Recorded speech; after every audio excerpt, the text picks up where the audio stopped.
Everyone knows that Ferdinand Magellan was the first man to circumnavigate the globe. But what if everything you thought you knew was a beautifully told lie? If this resonated with you, don't forget to like, subscribe, and share with someone who needs to hear this. To unravel the truth, we must journey back, not just to history's weathered parchment pages, but into the roaring winds of ambition, betrayal, and destiny. This is a story of conquest not written in ink, but in blood and salt water. A story haunted by a shadowed figure history tried to forget. Before he was immortalized by textbooks and glorified as the first to encircle the earth, Ferdinand Magellan was a boy named Fernão. Born around 1480 in the rugged, storm-swept hills of northern Portugal, he was not born to power or prestige, but in a world where oceans whispered secrets and kings demanded empires. From the age of 12, Fernão was thrust into the gilded yet treacherous halls of the Portuguese court. A boy amidst giants, trained not only in swordplay and astronomy, but in the art of ambition. By 25, he stood on the decks of Portuguese warships slicing through the Indian Ocean, bearing witness to both the marvels and the horrors of empire. In 1511, during the conquest of Malacca, Magellan's fate quietly shifted. Among the fires of war and cries of the conquered, he acquired a young slave, a boy, 14 years old, with a mind as sharp as coral and a tongue fluent in the trade languages of the East. His name was Enrique, though history would call him de Malacca. His true homeland remained veiled, murmured only in the dialects he spoke with unnatural ease. No one could have imagined then that this boy, barefoot and bound in iron, might one day eclipse his master and claim a title no European ever truly earned, the first to circumnavigate the earth. Yet fate, like the sea, is rarely merciful. By 1517, Magellan stood as a man spurned, branded a traitor by his king, accused of illegal dealings, his pleas for exploration dismissed with contempt. But rejection did not crush him, it forged him. Betrayed by Portugal, he turned to its greatest rival, Spain.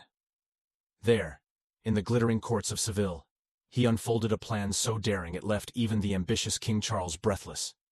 To sail west, not east, around the Americas, through waters unknown, to claim the riches of the fabled Spice Islands. The gamble was monumental. The stakes were beyond wealth. They were immortal. Charles agreed. 5 ships, 270 men, a promise of titles, land, and monopolies beyond imagination. But behind Magellan's steely eyes, there burned something more than hunger for gold. He longed to write his name in the very fabric of the world. He would succeed, or die trying. What neither he nor Charles could know, as the sails unfurled and the wind caught fire in the rigging, was that history was about to birth not one legend, but 2. And only one would live to see the journey's end. The Armada of Fire, Mutiny, Storms, and the Breath of God. On the morning of August 10, 1519, the 5 vessels of the Armada de Malacca, Trinidad, Santiago, Victoria, Concepcion, and San Antonio, glided away from the Spanish harbor, cutting through the calm waters like blades. Their hulls brimmed with food, weapons, and ambition. Their hearts, however, were filled with mistrust. Ferdinand Magellan stood on the deck of the Trinidad, his eyes fixed westward. Beside him, Enrique de Malacca, now listed not as a slave, but as a supernumerary interpreter, earned a sailor's pay, 1,500 maravedis per month, even more than the expedition's official chronicler, the Venetian nobleman Antonio Pigafetta, a telling sign of Enrique's importance. Yet many aboard the ships bristled at the command of a Portuguese captain. The friction was palpable, raw, and seething. Spain and Portugal had long danced on the edge of war, and now Spaniards were being asked to follow a man from across the border. Pride is a dangerous thing aboard a ship. Barely a month into the voyage, while resupplying in the Canary Islands, Magellan received a warning. A secret letter from his father-in-law, Diogo Barbosa. The captain of the San Antonio, Juan de Cartagena, was planning a mutiny. Worse, fleets from Portugal were on their way, ordered to intercept and arrest Magellan. The hunt was on. He acted quickly. Supplies were hastily loaded, and on October 3, 1519, the fleet sailed south, hugging the coast of Africa. Arguments between the captains erupted like storms at sea. Magellan insisted they steer further south to evade the Portuguese pursuers, while others pushed to head directly west. Ultimately, command was his. By late October, the equator welcomed them with fury. Storms like living gods whipped across the sky, cracking sails, tossing ships like toys. Pigafetta wrote of St. Elmo's fire dancing on the masts, an eerie blue glow believed to be a sign of divine protection. To the desperate men below, it was a vision of hope in the face of annihilation. But faith was not enough to quell rebellion. Cartagena, emboldened by tension and poor morale, again challenged Magellan's authority mid-ocean. This time, Magellan had him arrested, yet he spared his life. An unusual act of mercy in an era where mutiny often meant a noose or a sword. By December, the ships reached the coast of South America, anchoring in the dazzling bay of Rio de Janeiro. The land glowed with tropical fruit, warm breezes, and the curious gazes of indigenous peoples. It was paradise compared to the rotting biscuits and stale water aboard the ships. Here, Enrique once again proved his worth, trading with the locals, using gestures and sketches. Though their tongues were foreign to him, his gift of communication shone. Still, he couldn't bridge every divide. Many of the tribes had never seen metal, and they viewed the strange white men with wary fascination. After 2 weeks, they sailed, again, plunging south toward the unknown edge of the world. As the days grew shorter and the winds colder, so too did the men's tempers. In March 1520, they reached Port St. Julian, cold, desolate, and uncharted.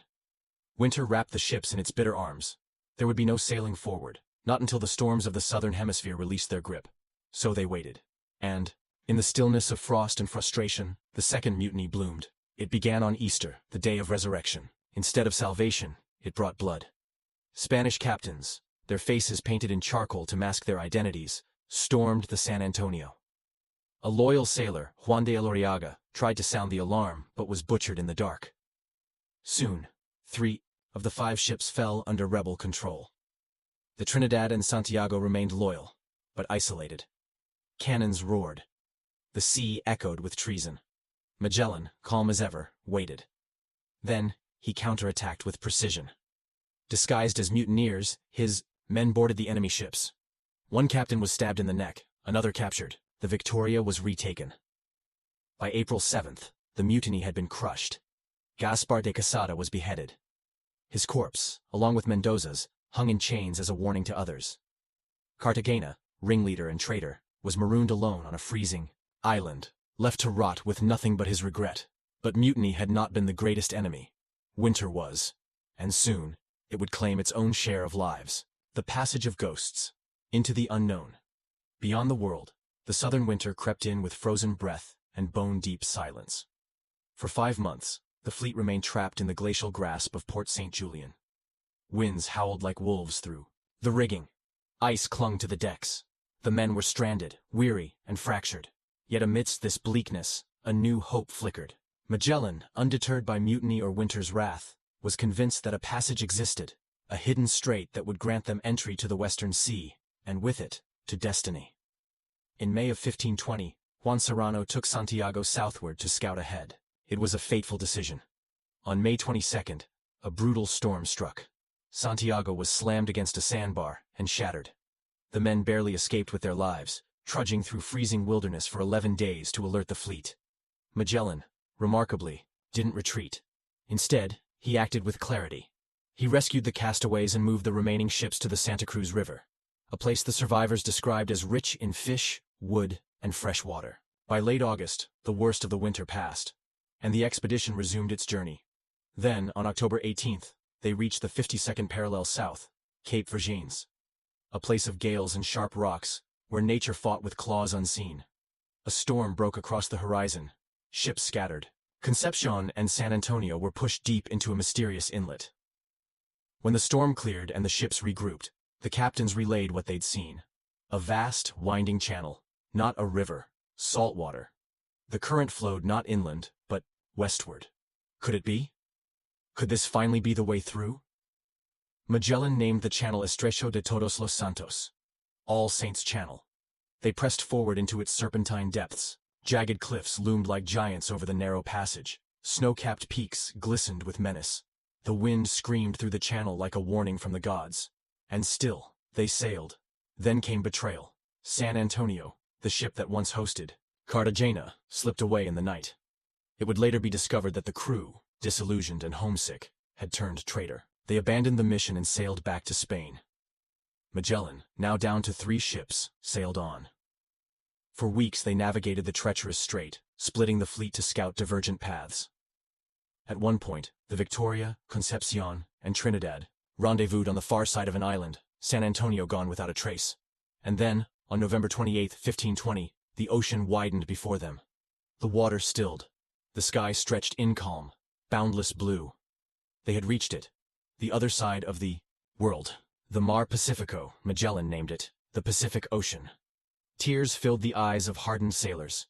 Pigafetta recorded Magellan weeping openly at the helm, the culmination of his gamble realized. But what they did not know, what no map, star, or dream had warned them of, was that this ocean, so calm in name, would nearly devour them whole. For 3 months, the sea became their prison. There were no islands, no food, no mercy. The great ocean that separated Asia from the Americas stretched endlessly beyond comprehension. Magellan had assumed it would be short, weeks perhaps. It was an illusion. Rations ran dry. Salted meat turned to rot. Biscuits teemed with maggots. Rats became prized delicacies. Men scraped sawdust from the beams and boiled leather to chew. Scurvy struck next. Gums bled. Teeth fell out. Flesh blackened. Bodies withered. The sailors looked like ghosts haunting their own bones. Antonio Pigafetta wrote, "We ate biscuit. That was no longer biscuit but a powder full of worms. It stank so vilely that no one could endure it. Rats were sold for half a ducat each. Still, they sailed on." On March 6, 1521, land appeared on the horizon. The island of Guam, a verdant oasis after months of despair. The Chamorro people approached with canoes and curiosity. At first there was peace. Then a misunderstanding. Perhaps a stolen boat. Perhaps a cultural clash. Magellan, ever the conquistador, answered with fire. He ordered the village torched. Those who survived fled to the hills. The Europeans took what they needed, water, fruit, meat, and left the island in ashes behind them. But the winds now smelled different. The ocean grew warmer, and Enrique, quiet, calm, observant, began to recognize something, a word here, a gesture there, not just language, home, and with it, a secret the world had never known. The real first circumnavigator of the globe was about to come full circle. Shores of betrayal. The blood price of empire. March 16, 1521. After nearly 2 years at sea and thousands of miles from Spain, the remaining 3 ships, Trinidad, Victoria, and Concepcion, reached the shores of a sprawling archipelago. The islands rose like emeralds from the sea, fringed with swaying palms and etched with coral shores. Unbeknownst to the weary crew, they had entered the realm that would change the course of the voyage and rewrite history forever. They had arrived in the Philippines. Ferdinand Magellan had 3 objectives: find a western route to the Spice Islands, establish dominance for Spain, and convert the heathens to Christianity. The islands, lush and teeming with people, offered him all 3, but what awaited was not glory, but reckoning. The first island, Suluan, welcomed them with cautious hospitality. The fleet moved west to the larger island of Homonhon, where they traded for food and water. Here, the story took a stunning turn. On March 28th, the ships encountered 2 native rulers, Raja Colombo and Raja Siawi of Mindanao, who arrived in balangay boats bearing gold and goodwill. When Enrique de Malacca stepped forward to translate, a hush fell. For the first time, since the journey began, he understood. The words of the islanders weren't just trade Malay. They carried tones, inflections, and ancestral whispers he had heard as a child. The dialects were Cebuano and Visayan, languages native to the central and southern Philippines. Enrique wasn't merely translating, he was remembering, and that revelation changed everything. He was no longer an outsider, not a servant, not a tool of European ambition. He was standing in lands that knew his mother tongue, that shared the blood of his ancestors. Antonio Pigafetta later recorded that Enrique understood the locals with ease, far more fluently than he ever had in Malacca. This meant one thing. Enrique wasn't from Malacca at all, he was Filipino. Magellan, likely unaware of the full weight of this moment, continued forging alliances. On April 7th, the fleet reached the bustling harbor of Cebu. Its ruler, Raja Humabon, received them with regal ceremony. In a grand show of Spanish might, Magellan ordered a cannon fired. The thunder echoed across the waters. Within a week, Raja Humabon, his family, and over 2,000 islanders were baptized into Christianity. The rituals were ornate, complete with a gifted statue of the Christ child, Santo Niño de Cebu, which would one day become a sacred relic of the nation. To Magellan, it was a triumph. To Enrique, it was a crucible. He had traveled around the world, shackled, bound, and renamed. He had seen his master hailed as a hero. Yet here, on these islands, among his own people, he was fluent. He was seen. He was whole. Pigafetta recorded over 150 vocabulary words, Cebuano words, translated by Enrique. This alone spoke volumes. The language barrier that haunted the crew for 2 years melted away when Enrique opened his mouth. He was not a relic of the East. He was home. But just as the winds of change swept the island, so too did the flames of hubris. On the nearby island of Mactan, ruled by the defiant chieftain Lapu-Lapu, Magellan encountered resistance. Lapu-Lapu refused to bow to Spain or to Magellan's god. He would not convert, he would not yield, and he would not allow his people to be claimed. Magellan, intoxicated by recent conversions and victories, believed he could break this defiance by force. He prepared 60 men to strike. It was a fatal miscalculation. On April 27, 1521, Magellan's force landed on Mactan's reef-strewn shores. Unable to bring their boats to the beach, the men waded knee-deep through water, vulnerable and exposed. On land, 1,500 warriors waited with spears, blades, and fire in their eyes. The battle was fierce, primal. The air cracked with gunfire and arrows, but Lapu-Lapu's warriors were relentless. Magellan was struck by a spear. He faltered. Then came more spears, cutlasses, and fury. Pigafetta later wrote, "They rushed upon him with iron and bamboo spears, and with their cutlasses until they killed our mirror, our light, our comfort, and our true guide." The conquistador fell in the sand, far from Portugal or Spain. There was no glory in his death, only silence, and the slow, salty retreat of the tide. His body was never recovered. The man who set out to circle the globe ended his journey not in triumph, but in a shallow grave beneath a foreign sky. But the story was not over. Because now, all eyes turned to Enrique, who stood at the intersection of two worlds, holding the key to both, and he was no longer bound by chains. The forgotten voyager, Enrique's last silence. The death of Ferdinand Magellan shattered more than the leadership of the expedition. It unchained destiny. Command fell to Duarte Barbosa, Magellan's brother-in-law, and Juan Serrano. But where Magellan had given Enrique his word, promising him freedom should he perish, these new commanders saw only a tool too valuable to release. Enrique was betrayed once again. Though his master had died, his servitude was extended. His chains, now invisible, wrapped tighter than ever. But Enrique, fluent in the tongues of both empire and island, held more than language. He held power, and he had learned from masters on both sides of the sea. As the fleet lingered in Cebu, Raja Humabon invited the new commanders and their officers to a lavish feast. On May 1, 1521, 30 men arrived at the gathering, including Enrique. They ate fruit, seafood, and sipped spiced wine. The air buzzed with song and celebration, until it didn't. As the meal ended, the atmosphere turned cold, silent, like the eye of a storm. Suddenly, warriors flooded into the hall. Blades flashed, blood spilled. The room was a slaughterhouse. 27 men, including Barbosa, were killed within minutes. Only 3 survived, and barely.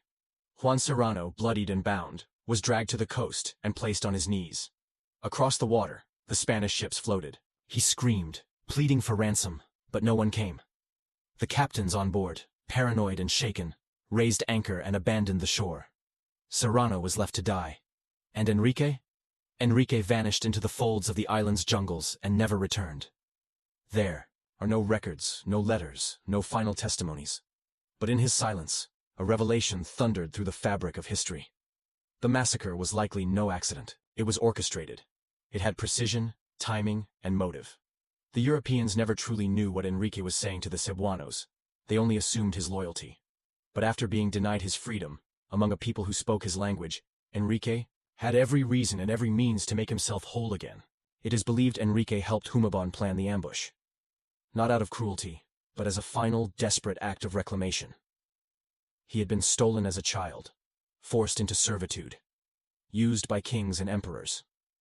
His identity had been buried beneath layers of empire, but here, on this island, he had the chance to reclaim it, not just for himself, but for every voice like his silenced by conquest. Antonio Pigafetta, who survived the massacre, had praised Enrique's intelligence, skill, and fluency. Yet after May 1st, Enrique's name vanished from his pages, as if history turned its gaze away, embarrassed by its oversight. But what Enrique left behind was undeniable. Because when the Spanish ships fled Cebu, they sailed east and south, toward the Spice Islands, clinging to a mission long since turned to ruin. They would eventually cross the Indian Ocean and round the tip of Africa. It would take them nearly a year and a half to return to Spain. But Enrique, if he truly returned to his homeland, if he began his journey in the Philippines or one of its nearby islands, then he had already circled the earth. Not in steel armor, but in silence. Not in the name of empire, but in the name of self. Long before Juan Sebastián Elcano brought the Victoria limping back to Spanish shores, Enrique had completed what they never imagined possible. He was the first human being in recorded history to truly circumnavigate the globe. Not a conquistador, not a nobleman, but a stolen boy with no country, no freedom, and no name. Until he made one for himself. He didn't need fanfare, or monuments, or a globe inscribed in Latin. He needed only the sea and the strength to survive it. The Ashes of Empire. Ghost Ships and Global Shadows, May 2nd, 1521. The expedition, once brimming with grandeur and gold-plated ambition, now sailed on with barely half its crew alive. Magellan was dead, Serrano was likely murdered, Enrique was gone, and 3 decaying ships floated with ghosts clinging to wood and memory. The command passed to João Lopes Carvalho, a decision made not out of loyalty, but desperation. The men were broken, haunted, desperate for home or redemption. Carvalho quickly realized that the diminished crew could no longer operate all 3 vessels. So, the Concepcion, a once proud ship that had survived storms, starvation, and mutiny, was stripped of its cargo, set aflame, and left to die in the sea. Fire licked the sky as the ship burned, a funeral pyre for dreams that never reached shore. Only Victoria and Trinidad remained. The 2 remaining ships passed through the southern Philippines, docking in Mindanao, then sailed on to Brunei by July of 1521. But the mission had become warped. Where once they were explorers, now they were looters. At each island they bartered violently, taking, demanding, threatening. They traded fire for fruit and cruelty for spice. Magellan had believed his name would echo through history as the master of oceans. Instead, it echoed through wreckage and regret. By September, even João Lopes Carvalho was forced to step down. The men had lost faith in leadership altogether. Infighting fractured the ranks. Starvation once again circled their camps like wolves. Eventually, Martin Mendez and Gonzalo de Espinosa took charge of the Trinidad, while Juan Sebastián Elcano, once a mere subordinate, rose to command the Victoria. It was Elcano who would lead the final push toward survival. By November 8, 1521, the 2 ships reached Tidore, one of the legendary spice islands they had sought from the beginning. Cinnamon, cloves, and nutmeg filled the air with scents that smelled like salvation. They had arrived at the prize, but the cost was unbearable. On December 21, 1521, Victoria began her long voyage home. Trinidad, however, took a different path. Captain Espinosa believed he could cross the Pacific again, eastward this time, and reach New Spain, modern-day Mexico. It was a bold, almost suicidal gamble. On April 6, 1522, Trinidad left the Spice Islands and reached Guam. There, the crew began to die. They could not find the westerlies, those elusive winds that might carry them back across the Pacific. Instead, they drifted. Days became weeks. Weeks became months. Scurvy returned like a plague. Bodies rotted in hammocks. Skin peeled like parchment. 30 men died, a few deserted. By September, the dream was abandoned. The Trinidad, beaten and barely afloat, limped back toward Indonesia. There, she was captured by the Portuguese, the very empire that had once disowned Magellan and tried to stop the journey before it began. Espinosa and his surviving men were imprisoned. The Trinidad, majestic flagship of the Great Voyage, was smashed in a storm and dragged to the bottom of the sea. No homecoming, no glory, just silence. Meanwhile, Victoria, now alone, sailed west. Her belly full of spice, her masts ragged, her sails torn, and her crew skeletal. Rounding the Cape of Good Hope in May 1522, they reached the Portuguese-controlled port of Cape Verde on July 10th. Fearing arrest, they disguised themselves as a Spanish ship returning from the Americas. But when 26 tons of cloves and cinnamon were discovered in the hull, the Portuguese grew suspicious. 13 men were captured. The rest fled. The Victoria raced north, chased by betrayal and wind. Then, finally, September 6, 1522, they saw the coast of Spain. The same harbor they had left 3 years earlier opened like a wound healed by time. 18 men stepped onto Spanish soil, from 270. Only 18. They had completed the circumnavigation. They had lived to tell the tale. They carried gold, spice, and sorrow, and in their midst were Moluccan slaves, too weak to stand, too burdened to speak, brought from islands half a world away. They were not counted among the heroes, nor was Enrique. But they, too, had sailed the world, and some, perhaps, had done it first. The first to encircle the world, a name buried by time, September 8, 1522. The Victoria, emaciated and creaking, limped up the Guadalquivir River to Seville, the city where it had once set sail with drums, banners, and dreams of empire. Now, it returned draped in silence. On its splintered deck stood Juan Sebastian Elcano, barely alive, bearing the spoils of both success and sorrow. The world would hail him as the man who first circumnavigated the globe. He was granted titles.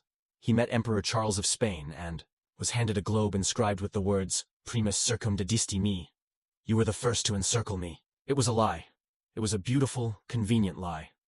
One that suited empires and fed egos. A tale to etch in gold and stone, easy for kings and chroniclers to remember. But the truth was far more compelling. Somewhere, far from Seville, far from parades and papal blessings, a man walked the shores of his home. A man who had no titles, no ships, no coat of arms, Enrique de Malacca, or perhaps Enrique of the Philippines. He had spoken Visayan. He had understood Cebuano. He had been sold in Malacca, but spoke like someone who had once run barefoot through island jungles, not city streets. He had returned to the islands he had left as a child. And he had done it before Victoria ever reached Spain. He had not sailed from Europe, but he had circled the earth, from the Spice Islands to Lisbon, from Lisbon to Seville, from Seville to South America, through the strait that would bear his master's name, across the Pacific. To the place his voice was once again his own. He did not plant flags, he did not wield steel. He spoke, he listened. And when the moment came, he disappeared into history's margins, slipping between the pages like a whisper the world wasn't ready to hear. But if history is honest, then the first person to complete the circle of the earth was not a European explorer backed by monarchs and maps. It was a stolen boy, a translator, a servant, a survivor. And that's what makes his feat even more profound. Ferdinand Magellan set out to make history. He died before he could. Elcano inherited the legacy, but not the burden. He completed the circle, but not the arc. Enrique was the one who truly lived it, from beginning to end. He did not command fleets. He was not paid in gold. He lived in the gaps, between languages, between lands, between empires. And in that in-between space, he became something timeless, a silent echo of resistance, a reminder that history does not always belong to those who write it, but to those who endure it. Today, statues stand in Magellan's honor. Cities bear his name. School children recite his deeds. But somewhere in the sea salt wind of the Philippine Islands, in the songs of sailors and the breath of island elders, Enrique's memory drifts, unclaimed but eternal. He was the first. Not in title but in truth, not in recognition but in revolution. And while the ships are gone and the empires turn to dust, his journey remains. The invisible line that wraps around the world, not for conquest, but for coming home. And so, as waves continue to lap against the shores of forgotten empires, and stars still chart the paths once walked by the voiceless, remember this: history is not always written by the victors, but sometimes whispered by the ones who endured in silence. If this story stirred something in you, if Enrique's journey reminded you that the greatest truths are often hidden in plain sight, then share his legacy. Like this video. Subscribe for more forgotten echoes of the past. And above all, share this with someone who needs to know that history's most powerful stories are not always found in books, but in the footsteps of those the world tried to forget.